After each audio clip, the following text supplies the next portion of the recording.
sur notre territoire, puisque l'Eure-et-Loire, le Loiret, le Loir-et-Cher, la Sarthe payaient un très lourd tribut à cette guerre, comprendre comment on en est arrivé à des opérations frontalières, à des opérations au cœur du territoire. Et pour ça, très rapidement, je voudrais revenir sur les origines du conflit. Le conflit, donc en 1870, la France est, comme vous le savez, un empire, dirigé par Napoléon III en tant qu'empereur en 1852, mais en tant que président de la République depuis 1848. Il a d'abord été élu président de la Deuxième République en 1848, avant de réaliser un coup d'État le 2 décembre 1851 et d'être, non pas couronné, puisqu'il n'a pas été couronné, mais nommé empereur le 2 décembre 1852. Donc Napoléon III qui a cette particularité d'être notre premier président de la République et à ce jour notre dernier souverain. Et Napoléon III a récupéré un pays qui, d'un point de vue international, était relégué au second rang après les accords, après ce qu'il avait résulté du Congrès de Vienne en 1815, qui faisait suite aux guerres napoléoniennes de son oncle. Et grâce à Napoléon III, la France est redevenue en Europe une grande puissance, crainte d'un point de vue militaire, mais puissante d'un point de vue économique et diplomatique. Donc tout irait bien dans le meilleur des mondes, sauf que de l'autre côté du Rhin, nous avons début des années 1860 un état de plus en plus turbulent en la personne de la Prusse. Royaume de Prusse, dirigé par deux personnes, un souverain qui est Guillaume, mais surtout un ministre au président, qui, vous le connaissez, le chancelier Bismarck, qui arrive en tant que ministre-président de la Prusse en 1862. Et Bismarck a un projet très clair, très simple en matière de politique étrangère. Son but, c'est d'unifier les États allemands.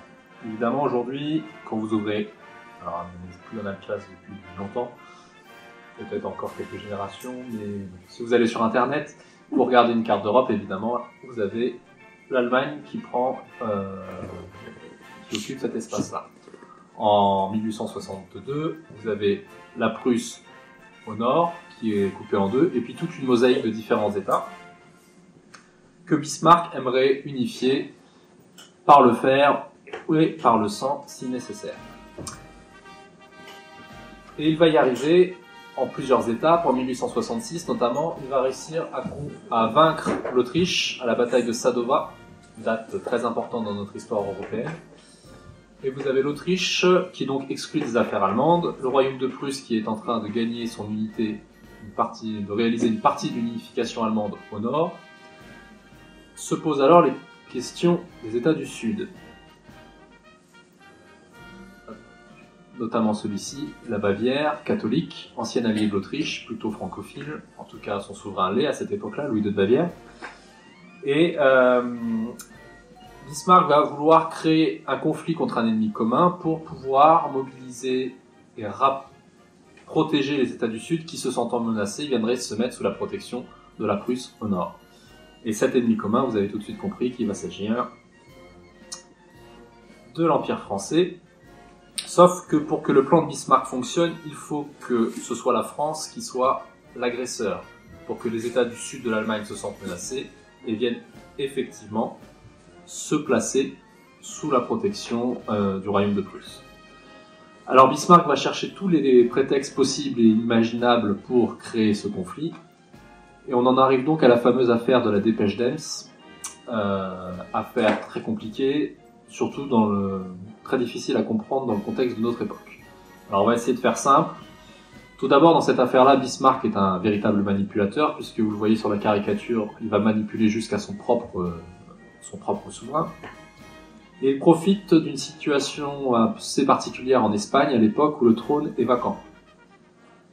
Et donc il décide sciemment de proposer la candidature d'un prince prussien, catholique, mais prussien, sachant très bien que la France va réagir très vivement. Et en effet, la France réagit plus que vivement, puisqu'elle envoie son ambassadeur rencontrer le roi de Prusse, qui est en train de prendre les eaux dans la ville d'Ems, et le petit monsieur chauve, c'est l'ambassadeur français, qui va rencontrer le colosse, c'est le roi de Prusse.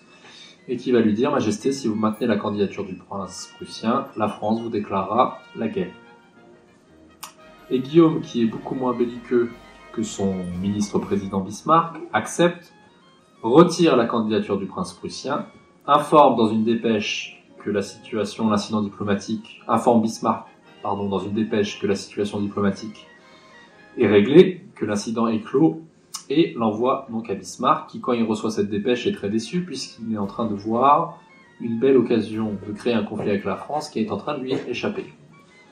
Qu'à cela ne tienne, il prend la dépêche. Alors on a des fois on entend dire qu'il a réécrit la dépêche, il l'a pas réécrite, en fait il l'a condensée. Et il a enlevé tout ce qui était apaisant dans la dépêche. Et quand vous passez de la dépêche écrite sur l'ordre de Guillaume à la dépêche réécrite par Bismarck, vous avez une dépêche qui est beaucoup plus agressive. Comme quoi, la diplomatie, quand on met les termes pour enrober les choses, ça marche. Et là, cette dépêche qui est donc très agressive va être non seulement diffusée à toutes les ambassades, mais aussi à tous les journaux. Bismarck a déjà compris le sens et le rôle de la communication. Alors, cette dépêche, selon l'espoir de Bismarck, va être reçue par les Français comme un chiffon rouge sur un taureau gaulois. C'est l'effet escompté par Bismarck. Et les Français, en tout cas dans les grandes villes, ça fonctionne au-delà des espérances de Bismarck, puisque vous avez des manifestations patriotiques qui se déclenchent, notamment à Paris. Et Napoléon III, malade, mal conseillé, mal entouré, va se retrouver pris au piège, puisqu'il va déclarer la guerre à la Prusse le 19 juillet 1870.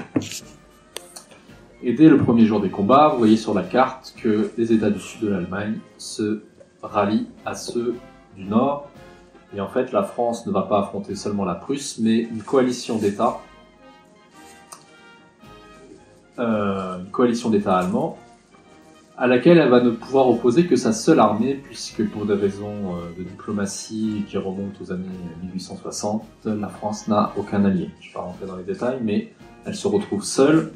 250 000 Français réunis péniblement qui vont devoir affronter 400 000 Prussiens, c'est-à-dire quasiment le double, Prussiens et Alliés, qui ont une expérience du fait beaucoup plus récente, puisque rappelez-vous, 4 ans auparavant, ils ont fait la guerre contre l'Autriche, donc ils sont prêts, ils sont entraînés, et les officiers sont tout à fait préparés, ce qui n'est pas le cas forcément de nos officiers généraux. C'est tellement pas le cas que très rapidement la guerre va tourner au désastre. Dès le début du mois d'août, les premières batailles sont perdues par l'armée française et Prussiens et Alliés rentrent en Alsace, mais aussi en Lorraine. Et à ce moment-là, le 7 août, Napoléon III ordonne à toutes ses armées de replier vers Châlons. Alors, quand je vous dis Châlons, c'est Châlons en Champagne, autrefois Châlons-sur-Marne. Pourquoi à Châlons? Puisque à cette époque-là, le but, ça va être de déjà créer un barrage militaire pour protéger la capitale. Paris est à peu près là. Voilà, on veut protéger la capitale en se réfugiant en avant de la Marne. Stratégie qui sera payante en 14-18, mais pas du tout en 70. Notamment puisque une des armées françaises va être surprise près de Metz le 14 août. Et là, excusez-moi, j'ai fait une petite erreur. Donc, le 14 août, l'armée française est surprise à Borny-Colombey. Et là, les troupes françaises opposent une résistance farouche, parce que je vous ai dit que les Français étaient moins nombreux, mais ils se battent comme des lions. Ils donnent, contrairement à l'idée qu'on pourrait penser, ils donnent beaucoup de fil à retordre aux Prussiens. Et par exemple, le 14 août, à Borny-Colombey, ils sont vainqueurs d'un point de vue tactique. Alors ça veut dire quoi, vainqueurs d'un point de vue tactique? Tout simplement, le soir de la bataille, ils sont maîtres du champ de bataille. Mais vous allez voir très rapidement sur la carte qu'une victoire tactique peut s'en transformer en défaite stratégique. Parce que pendant que les Français sont occupés à Borny-Colombey, vous avez une deuxième armée prussienne qui les contourne par le sud et qui va les attendre de l'autre côté de la Moselle. Seconde bataille, 2 jours plus tard, le 16 août, et là, nouvel affrontement et nouvelle victoire tactique française grâce au maréchal Bazaine. à ce moment-là, le maréchal Bazaine a deux solutions. Soit il suit ses ordres, ceux qui lui avaient été dictés par Napoléon III, de rejoindre Châlons. Donc, on marche vers l'ouest. Soit il fait preuve d'audace et il contre-attaque, puisqu'il sait que les Prussiens sont très entamés. Alors, il le sait ou il le sait pas. En tout cas, si on lit aujourd'hui les chroniques des officiers prussiens, on sait que le soir du 16 août, les Prussiens sont au bord de la rupture. Si l'armée française avait contre-attaqué, il y a de fortes chances pour que les Prussiens aient été obligés de décrocher et de replier. Sauf que Bazaine ne va faire ni l'un ni l'autre, il va choisir de se replier, non pas à Châlons à l'ouest, mais à Metz. Et vous avez 110 000 des meilleurs hommes de l'armée française qui vont très rapidement se retrouver enfermés dans Metz, puisque le 18 août, à la bataille de Gravelotte, l'armée prussienne remporte une dernière victoire contre les Français. Et là, vous avez toute une partie de l'armée du Rhin qui est enfermée dans Metz avec armes et bagages. Pour ceux qui connaissent Metz, vous avez ici une petite image, une photographie, de la place de la Comédie à Metz qui est transformée en camp militaire. Puisqu'évidemment, 110 000 hommes à loger, ça fait du monde. Alors, donc vous avez Bazaine qui est enfermé à Metz, et puis vous avez une autre partie de l'armée qui a quand même réussi à rejoindre Châlons, armée qui va être confiée au maréchal MacMahon et qui va être accompagnée par Napoléon III. Napoléon III, à ce moment-là, il n'est pas bien en forme, il est même très malade, il souffre de la maladie de la pierre, il a des calculs dans la vessie. Si vous avez l'occasion d'aller à Compiègne, ils vont réouvrir le château, réouvrir un nouveau parcours, vous aurez je le sais parce que j'ai demandé à les avoir en prêt au musée Almoni, mais j'ai pas pu les avoir, les calculs de Napoléon III. Alors, ça peut faire rigoler comme ça, quand vous les voyez, ça fait mal. Parce qu'ils font entre 1 et 2 cm, enfin, c'est vraiment très impressionnant, et on voit que le pauvre homme a dû souffrir très, très largement. Donc il peine à monter à cheval, mais il accompagne son armée, qui marche cette fois-ci en direction de Metz. Donc juste pour la petite parenthèse, vous imaginez que vous avez des soldats qui ont marché jusqu'aux frontières, qui ont été battus, qui ont marché 300 km pour revenir à Châlons, et là on leur demande de remarcher plusieurs centaines de kilomètres dans l'autre sens. Tout ça avec un barda de 30 kg sur le dos, pendant un été de 70 qui était un été caniculaire. Donc cette armée marche avec l'idée d'aller rejoindre Bazaine, sauf que ce mouvement de l'armée française va être annoncé dans la presse française, et que des journaux français vont tomber dans les mains des Prussiens, et ils ont tout de suite compris le mouvement. Donc l'armée prussienne va se diriger vers l'armée de MacMahon, qui va être surprise. Alors si vous aimez les bévues militaires, là vous en avez une belle. L'arrière-garde est surpris à la bataille de Beaumont, puisqu'on a oublié de mettre des sentinelles au bivouac. Donc les Français sont réveillés, l'arrière-garde en tout cas, par des baïonnettes prussiennes. Et cette défaite va contraindre MacMahon à être acculé contre une frontière neutre, c'est ce que voulaient les Prussiens, et précisément dans la citadelle de Sedan. Je passe rapidement sur les combats de Bazeilles qui sont très célèbres. Et à Sedan, l'armée de Châlons est encerclée, pilonnée, et Napoléon III décide de capituler pour éviter un massacre inutile. Il capitule après avoir cherché en vain la mort sur le champ de bataille. On raconte qu'il s'est porté sur son cheval au lieu les plus chauds des combats, mais que la mort l'a épargné. Et donc il décide de capituler, et les Prussiens apprennent déjà avec satisfaction que l'armée française capitule à Sedan. Mais en plus, ils apprennent avec une grande surprise que Napoléon III est présent à Sedan. Donc, résultat des courses, la guerre est déclarée le 19 juillet, le 2 septembre, l'armée impériale, qui était réputée la meilleure armée du monde, est balayée par les troupes prussiennes, et comble du bonheur pour les Prussiens, ils réussissent à capturer Napoléon III. C'est seulement la 4e fois dans l'histoire de France qu'un souverain est capturé sur un champ de bataille. Vous connaissez les 3 autres? François Ier, à Pavie. Louis XI. Louis XI, non. Louis XI -2. Louis IX. Louis IX pendant les croisades et, je l'ai entendu, Jean le Bon à la bataille de Poitiers pendant la guerre de Cent Ans. Alors, donc voilà, c'est quand même l'idée que 70 marque quand même une défaite magistrale, en tout cas Sedan est une défaite magistrale. Très rapidement, Bismarck fait tout pour rencontrer Napoléon III, lui essayer de le convaincre de revenir dans les bagages des Prussiens, d'être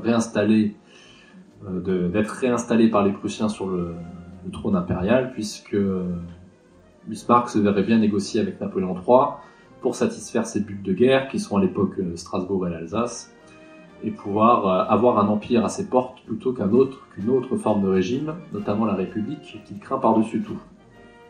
Sauf que pas de chance, Napoléon III reste fidèle à sa conviction, il dit « Moi j'ai capitulé, si vous voulez négocier, maintenant vous voyez avec la Régence, c'est-à-dire Eugénie, qui est à Paris, au Palais des Tuileries. » Sauf qu'évidemment, ça va pas du tout se passer comme ça, et c'est ce qu'on va voir dans un deuxième temps.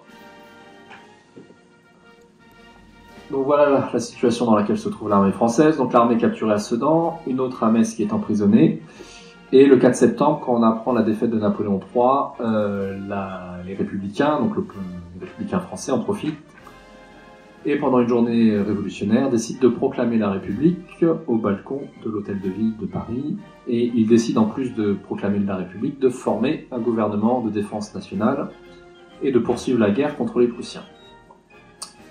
Donc les Prussiens régissent en se portant sur Paris et en assiégeant la capitale.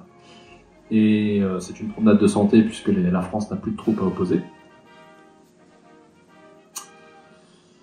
Et donc vous avez le 18 septembre, le début du siège de Paris, ou du blocus de Paris, plus exactement. Et vous voyez comment, en quelques jours, le centre de gravité de cette guerre, qui était vraiment à l'est, se retrouve sur Paris. Et Paris va devenir maintenant l'objectif principal, l'enjeu principal de cette guerre.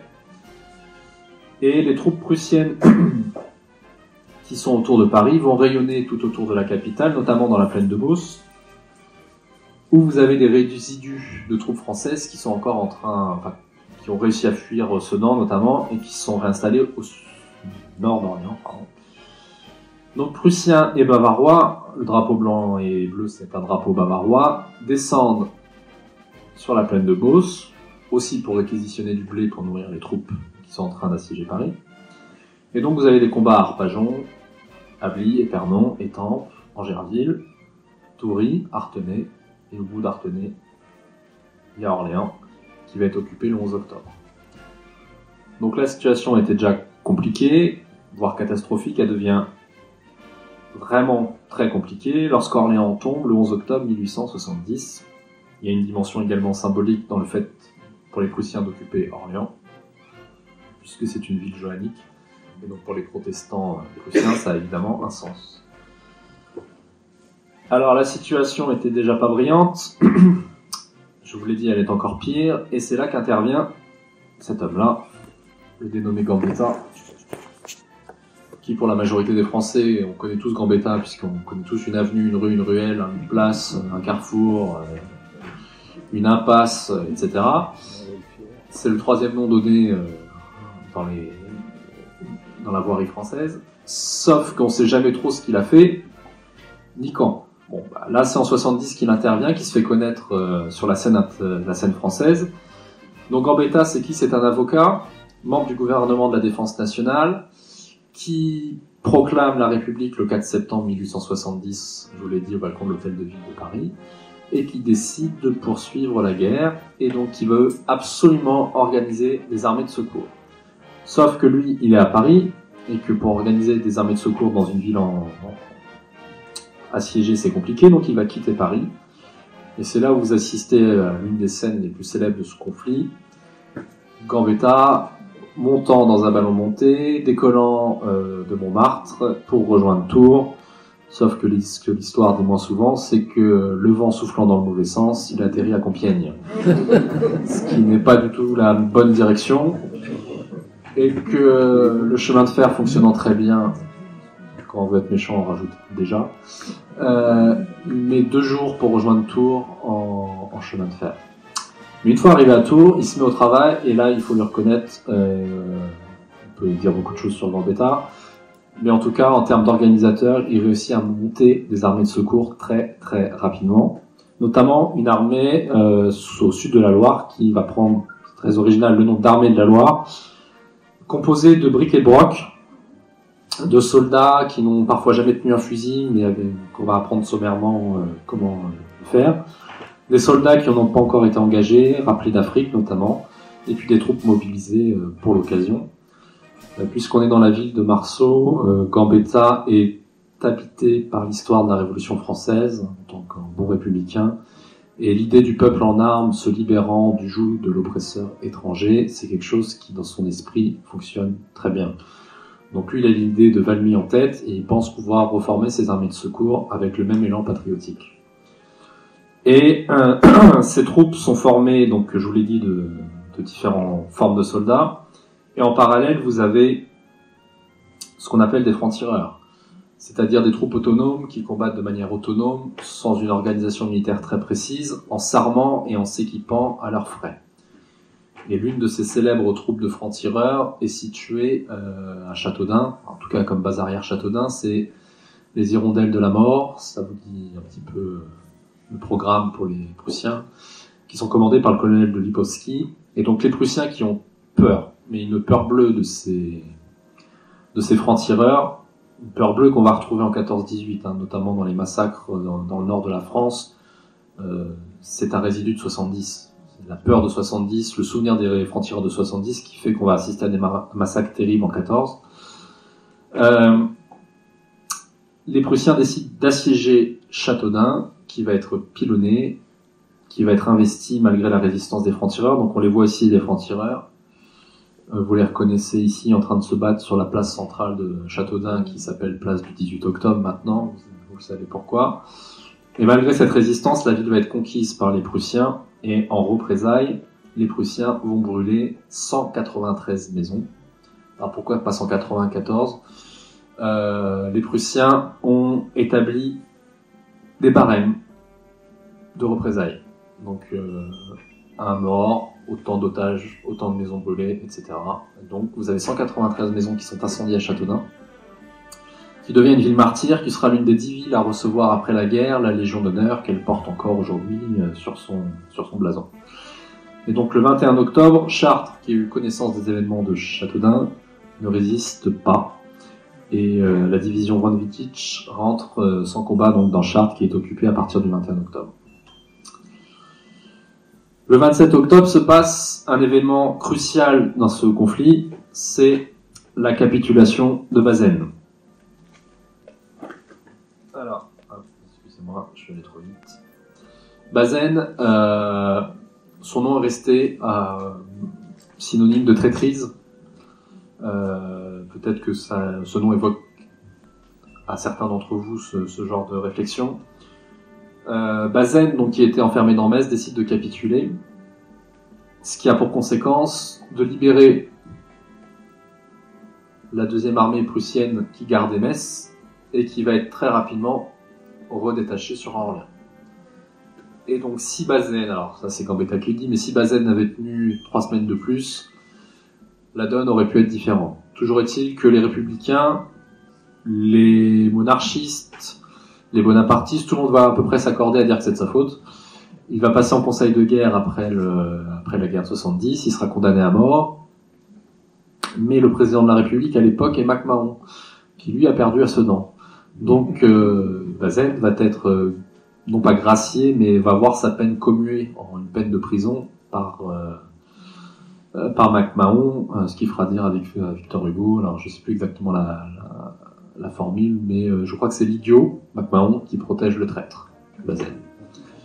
Toujours est-il que Bazaine sera enfermé sur une île de la Méditerranée, au large de Cannes, dans une prison, et il va s'évader, ou plus exactement, on va lui ouvrir la porte gentiment, et il va s'évader.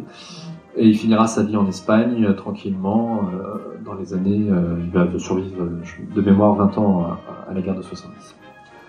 Toujours est-il qu'en attendant l'arrivée de cette deuxième armée, les Français passent à l'attaque, et le 9 novembre, au miracle, l'armée française remporte une victoire à Coulmiers. Alors j'espère il y a 3 jours de ça, mardi, vous avez une pensée émue pour cet anniversaire de la bataille de Coulmiers, le 151e anniversaire. La guerre de 70, c'est un peu une guerre maudite dans sa mémoire, puisque déjà on n'en parle pas beaucoup, mais quand il y a un anniversaire, il y a un autre anniversaire qui vient se greffer, et le 9 novembre, le plus célèbre dans l'histoire depuis 1970, le jour du centenaire de la bataille, c'est la mort de De Gaulle. Donc autant vous dire que cette mémoire-là a été très rapidement éclipsée, et que maintenant, à chaque fois qu'on fêtera un centenaire de la guerre de 70, on fêtera aussi un centenaire de la mort de De Gaulle. Voilà. Donc toujours est-il que c'est une victoire française. Les Bavarois sont battus, Orléans est libéré, et pour Gambetta, c'est une victoire militaire, mais c'est aussi une victoire politique. Ce que les bonapartistes n'ont pas été capables de le faire, nous républicains, en quelques jours, on a déjà réussi à battre une première fois les Bavarois. Sauf que ce que Gambetta ignore, ou en tout cas feint d'ignorer, c'est que à Coulmiers, les Français ont remporté une victoire, certes, mais à 3 contre 1. Contre des Bavarois. Alors c'est pas gentil pour les Bavarois, mais on est à peu près d'accord maintenant pour dire que les Bavarois sont d'une valeur militaire moindre que les Prussiens. Donc les militaires français savent que quand ils vont avoir des troupes en nombre équivalent en phase 2, la donne va être un peu différente. Donc Gambetta donne l'ordre de monter vers Paris, de libérer la capitale, mais les militaires français traînent des pieds parce qu'ils savent que leurs troupes sont pas prêtes. Donc pendant tout le mois de novembre, on lève des nouvelles troupes. Mais du côté des Prussiens, on en ramène également de nouvelles. Il faut attendre la fin du mois de novembre pour que le mouvement de l'armée de la Loire s'enclenche vers le nord. D'abord l'aile droite qui va attaquer en direction de Paris par la route de Fontainebleau et qui va être battue à Beaune-la-Rolande. Alors Beaune-la-Rolande, c'est à côté de Pithiviers, dans le nord du Loiret. Bataille qui marque également la mort d'un peintre qui s'était engagé en 70. J'ai entendu, je crois, Frédéric Basile. Et l'aile gauche, elle, attaque en traversant la plaine de Beauce le 1er décembre 1870 et remporte une première victoire au château de Villepion. Les Bavarois, une nouvelle fois, j'ai rien contre les Bavarois vraiment, mais là, ils sont battus une nouvelle fois. Et la veille de la bataille de Loigny, vous avez des troupes françaises qui font face à des troupes prussiennes, et entre les deux, un petit village qui à l'époque s'appelle Loigny, tout simplement. Et dès le lendemain, la bataille de Loigny s'enclenche, et très rapidement, les événements vont tourner en défaveur des Français. Pas de préparation d'artillerie, des attaques désorganisées, tout est réuni pour que cette bataille ne donne pas autre chose qu'une défaite, malgré, et c'est ce qui a permis à Loigny de se distinguer dans la mémoire collective, l'héroïsme de certains soldats, vous les avez en image ici, volontaires de l'Ouest, anciens zouaves pontificaux, qui vont, pour éviter que l'armée française ne soit entièrement anéantie, combler une brèche dans le dispositif français.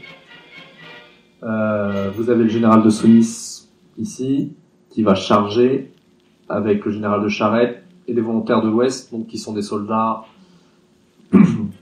catholiques, très pieux, et ce qui va donner à cette dimension, à cette défaite militaire, une dimension mystique, puisque vous avez des soldats d'anciens zouaves pontificaux qui, un vendredi, jour de la mort du Christ, vont charger derrière une bannière sacrée dédiée au Sacré-Cœur en direction d'une église. Et donc dans la dimension de ces soldats, ils sont dans une dimension tout à fait sacrificielle. Je m'explique. Pour beaucoup de catholiques français, 70 est une punition divine. La France est châtiée pour avoir abandonné le pape en Italie. Vous savez qu'à cette période-là, vous avez toutes les guerres d'unification, et c'est à cette période-là que le pape va perdre son pouvoir politique. Il va être prisonnier du Vatican. Il faut attendre les accords du Latran en 1929 pour que la cité-État du Vatican soit créée telle qu'on la connaît aujourd'hui. On accuse également la France d'avoir profité un peu trop du faste impérial pendant les années de Napoléon III. Bref, on accuse la France d'avoir oublié son statut de fille aînée de l'Église. Et donc forcément, le seul moyen de racheter les fautes, c'est à la manière du Christ, de verser son sang. Donc quand ils chargent en direction d'une église un vendredi, dans leur esprit, ils chargent, ils sont en train de grimper leur Golgotha, ils sont en train de conquérir leur part de ciel, leur part de paradis, pour racheter les fautes de la France. C'est ce qui fait que cette bataille de Loigny est restée à part dans cette dimension très militaire. Vous avez cette dimension mystique et héroïque, puisque les zouaves pontificaux, plus quelques mobiles et quelques francs-tireurs vont partir à 600 et vont revenir 200 vivants à peine. Donc voilà, une dimension très sacrificielle qui va ensuite être prise.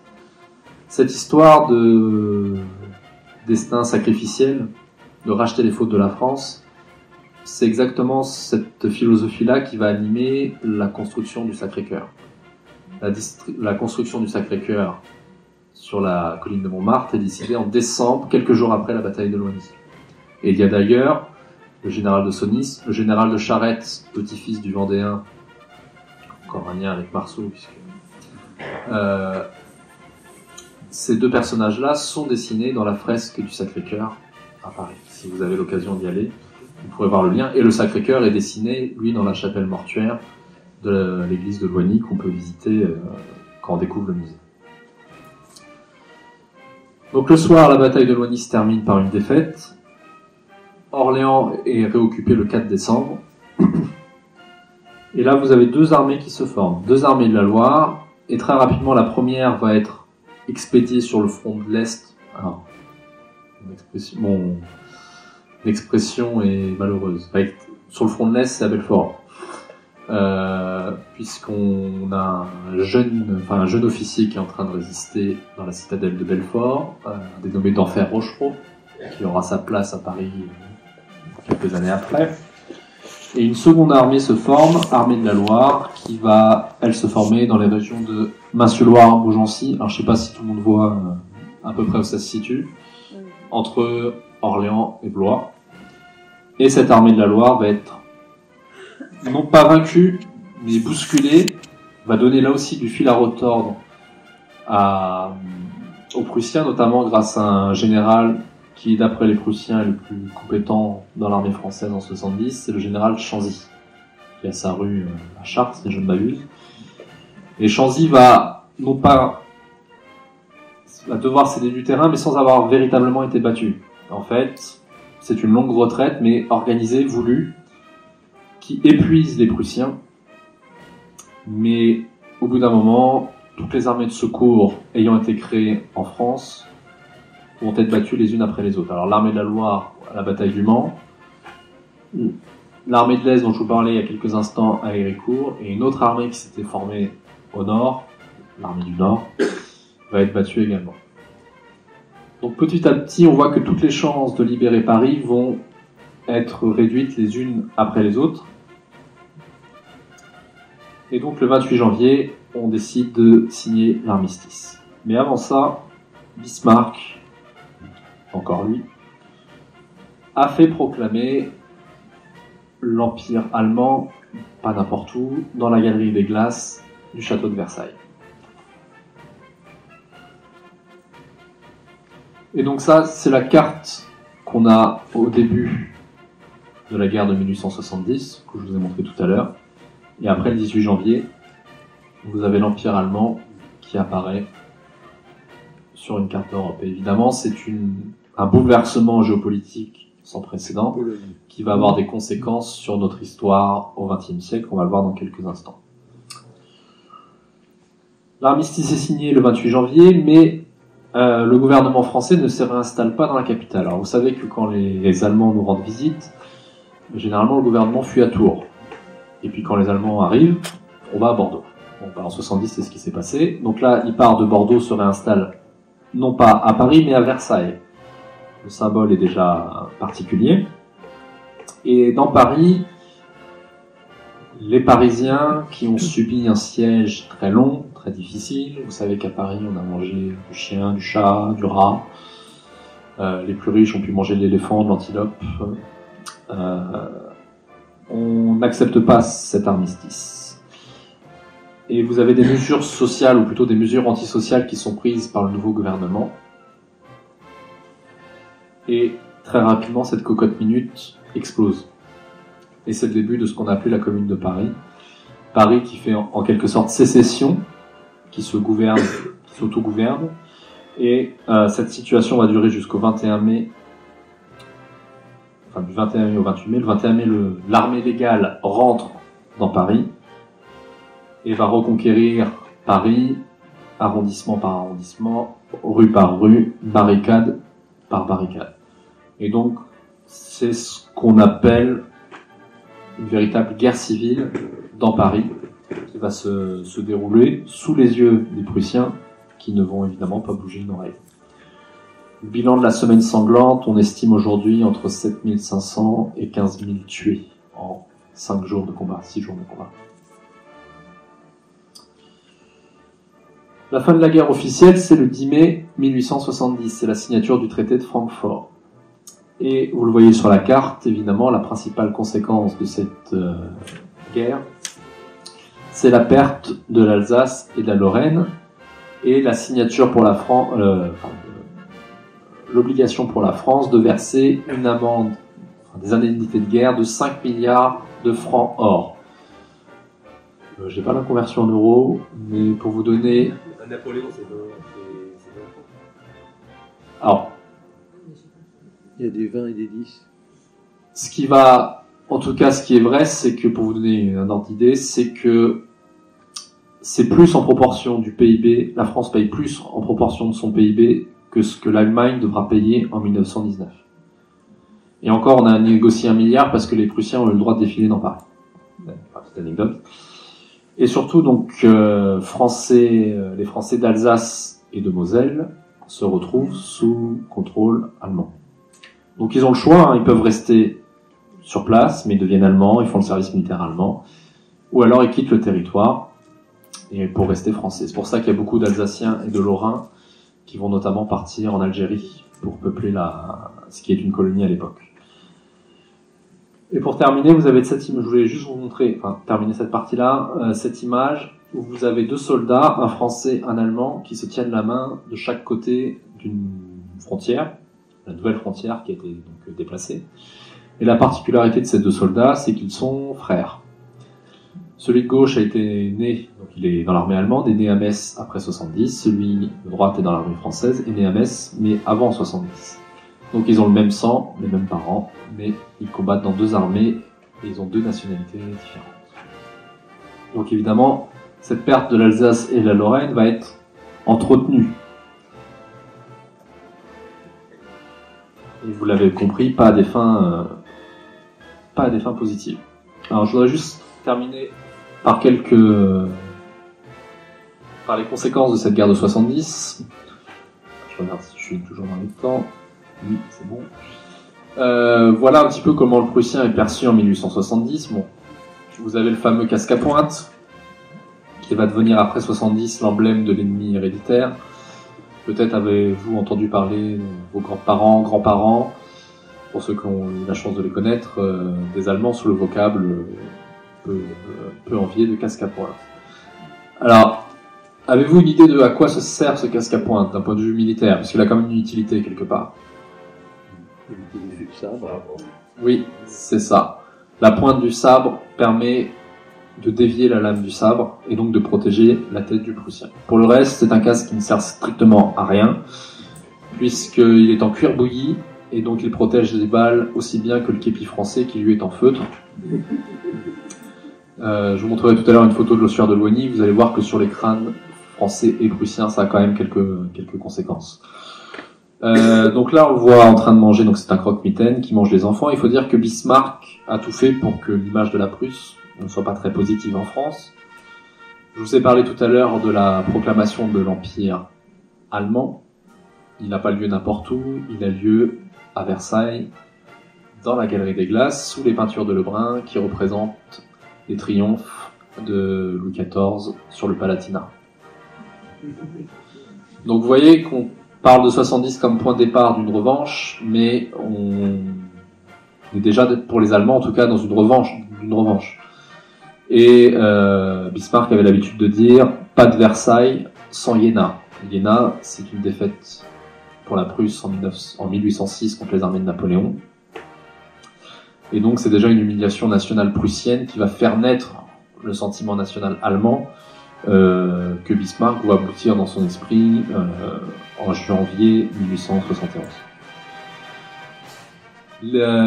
Un journal de l'époque le Bleu de Prusse, qui est donc étalé sur l'Alsace et la Lorraine, et la petite Alsacienne, peinte par Jean-Jacques Henner, qui porte le deuil, et le titre du tableau c'est « Elle attend ». Elle attend quoi? La libération, évidemment. Donc là on est en 1876, et Gambetta disait d'elle « c'est ma petite fiancée ». Et à l'école, on apprend aux jeunes enfants, évidemment, que vous voyez des jeunes scolaires en uniforme présent, il est même très martial, et évidemment, qu'est-ce qu'on montre sur la carte de France? Une tache noire, l'Alsace et la Lorraine, qu'il faudra un jour aller récupérer. Donc on prépare la Troisième République, dont les deux grands socles sont l'école d'un côté et l'armée de l'autre, forment les esprits à préparer cette revanche. Autre exemple, donc je vous parlais de l'école, je vous parle du service militaire, des conscrits. Ce tableau s'appelle Le Rêve, d'Édouard de Taille, et vous voyez des conscrits qui sont en train donc de bivouaquer, et dans leur rêve, on évoque les armées de Napoléon et les armées de la Révolution. Et évidemment, le rêve, il est facile à comprendre, c'est le rêve d'aller reconquérir les territoires perdus. Donc, dans tout bon sentiment national, il y a toujours un politique pour l'exploiter. Là, en l'occurrence, c'est le général Boulanger, qui en 1889, surnommé le général Revanche, donc c'est le ministre de la Défense, qui est très vindicatif à l'égard de l'Allemagne. On va le presser de réaliser un coup d'État. Il va lui manquer la principale qualité d'un militaire, c'est-à-dire le courage, donc il ne va pas passer à l'acte, et il va s'échapper en Belgique, où il va se suicider sur la tombe de sa maîtresse. Autre affaire qui traduit bien cette tension avec l'Allemagne, c'est l'affaire Dreyfus, qui avant d'être une affaire politique, un scandale d'État, est une affaire d'espionnage. Dreyfus, il est accusé d'avoir livré les plans du canon de 75 à l'Allemagne. Donc vous voyez que dans les deux camps, l'espionnite aiguë règne vraiment très fortement. Et Dreyfus est accusé parce qu'il a le tort, entre guillemets, d'être juif, mais il est aussi accusé parce qu'il est alsacien d'origine. Et donc, vous voyez qu'il y a un petit mélange des genres dans les esprits qui est tout à fait particulier. La revanche, entre guillemets, française intervient en 14-18, au prix donc d'1,4 million de victimes françaises, 10 millions en tout, et où est signé le traité qui met fin à la Première Guerre mondiale, à Versailles, dans la Galerie des Glaces, puisque Clémenceau a imposé ce lieu pour, là aussi, nettoyer, laver l'honneur français de la proclamation de Bismarck en 1871. La France avait reçu de grosses indemnités de guerre en 1871, en 1919, rebelote. Alors aujourd'hui, les historiens, les diplomates, révisent un petit peu leur jugement sur le traité de Versailles. Certes, le diktat de Versailles a été instrumentalisé par les nazis, mais c'est surtout la crise économique qui a permis l'installation d'un régime autoritaire en Allemagne, régime autoritaire qui est arrivé au pouvoir par les urnes. La suite, vous la connaissez, troisième guerre franco-allemande en moins de 75 ans, mai et juin 40, l'occupation du territoire. Je vous parlais tout à l'heure du Sacré-Cœur, le voilà sous les bottes allemandes. Et quelques années après la libération, on est en 1954, donc 10 ans après la fin de la guerre, l'idée en Europe émerge de créer une armée commune. Sujet toujours d'actualité aujourd'hui. Je pense qu'il sera dans 60 ans encore, à mon avis. Et vous voyez qu'il y a deux visions qui s'affrontent. À gauche, les trois guerres, le souvenir des trois guerres, 70 est cité. Et donc cette armée, cette communauté européenne de la défense serait un bouclier contre une nouvelle guerre. Mais à droite, le souvenir de l'Allemagne et de la Seconde Guerre mondiale est encore très vivace. Et donc on ne souhaite pas réarmer l'Allemagne. Il faut attendre De Gaulle, Adenauer, la construction européenne pour que les deux États se réconcilient. Un autre couple franco-allemand. Et juste rappeler pour cette fin de conférence que depuis 1945, l'Europe de l'Ouest vit en paix. Et l'Union européenne a reçu pour cela le prix Nobel de la paix en 2012. C'est en 2012. Puisque, donc aujourd'hui ça fait 76 ans, l'Europe de l'Ouest n'a pas connu un conflit majeur. C'est la première fois dans l'histoire de l'humanité que l'Europe de l'Ouest connaît une paix aussi longue. Ça n'était jamais arrivé. Et nous, notre philosophie au musée, c'est de rappeler quelle est l'histoire de cette guerre de 1870, dans son détail, mais rappeler aussi ses conséquences sur notre histoire au XXe siècle, et rappeler que malgré 3 conflits, malgré 3 guerres, Français et Allemands ont réussi à se réconcilier sur une histoire commune très, très douloureuse. C'est ce que François Hollande avait rappelé en 2013 au moment des commémorations du massacre d'Oradour-sur-Glane. Vous avez le monsieur qui est encadré par le président français et le président allemand, il est décédé aujourd'hui. C'était l'un des 3 survivants du massacre d'Oradour-sur-Glane. Et le discours du président Hollande se terminait en disant « Français et Allemands, l'histoire entre nos 2 pays est un défi et un exemple pour le monde entier, puisque ces 2 nations qui avaient connu les pires exactions ont réussi à se réconcilier. » Et c'est ce qu'on rappelle tous les jours, notamment au public scolaire, en leur montrant l'ossuaire de Loigny que vous avez sous les yeux, qui est un face-à-face direct avec ce que c'est qu'une guerre, puisque vous avez 1260 soldats devant vous, qui ont été tués le 2 décembre 1870. Et je vous parlais tout à l'heure, je vous parlais des crânes. Vous voyez ici beaucoup de crânes avec, on